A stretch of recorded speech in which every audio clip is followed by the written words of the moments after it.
So we've done a ton of large initiatives, global initiatives at the Case Foundation, which my husband and I founded and I run. And one we did in an unusual way, high-profile launch with President Clinton to my right and First Lady Laura Bush to my left. And it was a clean water initiative aimed at 10 sub-Saharan African countries. Okay, so we launched, we had tons of partners, all kinds of capital went into it. And as we tried to execute on the ground, it wasn't going so well. And so we did what you guys would do too. You know, we tried to figure out what's going wrong, how do we course correct, but it became clear that we weren't going to achieve both the quality and the scale that we had hoped to. And so I'll never forget the board meeting, Astro. We have these glass walls at the Case Foundation, and, you know, we were stressed. We really had to decide what was going to happen, and I knew what we had to do. We really had to basically acknowledge the failure and decide to move on from it. And so that's the decision of the board, that we were going to stop the initiative, and I wrote a blog called The Painful Acknowledgement of Coming Up Short, in which I just laid out the failures. Again, it was a situation where I felt we had done everything we could to put success on its side, but it just wasn't working out. And it was amazing to me how that became really an important moment, and maybe you can use it here that way too, because suddenly all kinds of people came forward and said, you know, thanks for acknowledging what was hard, thanks for acknowledging the effort that went into it, et cetera. You know, at the Case Foundation, we've continued with that. When we do our annual business review of what we're out there funding and finding, we have, I don't know how you guys do it here, but we have green, yellow, red. And one year we didn't have any reds, and it was like, wait, and this is so true here of any place in the world maybe, if you don't have reds, you're not out on the edge, right? Because there's just no way that everything you try here, I don't care how smart and capable everybody is, if you're really after the most audacious goals, you're going to have failures. And that's probably the time when you just almost like have a kumbaya moment of saying, that's what we're about, is trying even when it doesn't work. I totally agree. I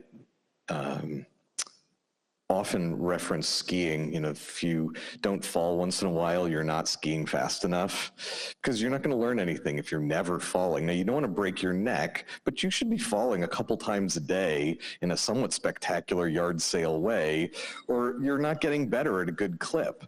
And so I agree, we should be worried if the failure modes that we could have seen before, or if they're life-threatening to people. There are kinds of failures that we should avoid. Right. And then there are other kinds of failures where the absence of them should worry us just as much if we're not doing them as often, because that means that there's unharvested risk that we were too afraid to go after, because we would have had to stop doing more things, or we would have face planted a little bit more spectacularly once in a while. Yeah. And, you know, when we talked, and going back to the question that was just asked on this, we talked about humility playing a role here.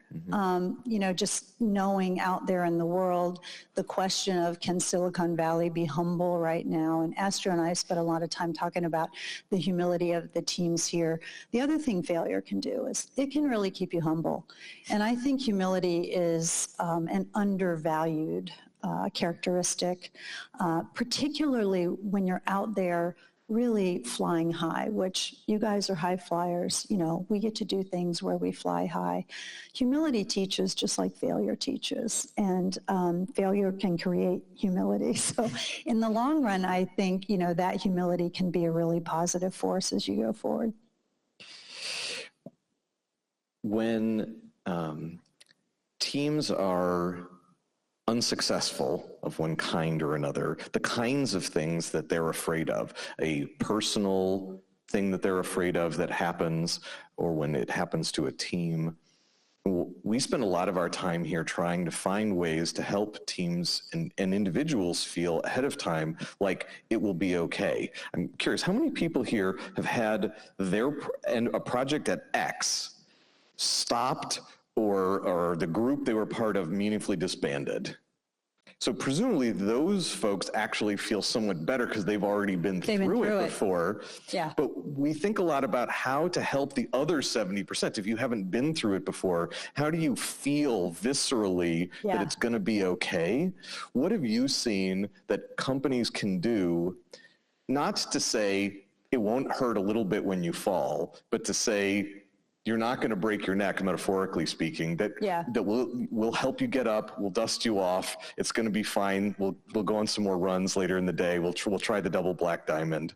Yeah, well, the hands that went up can probably be your best strategic asset, on the day when you talk about shutting something down, because you guys have been through it. It's not the same kind of daunting if you've been through it and you landed it okay.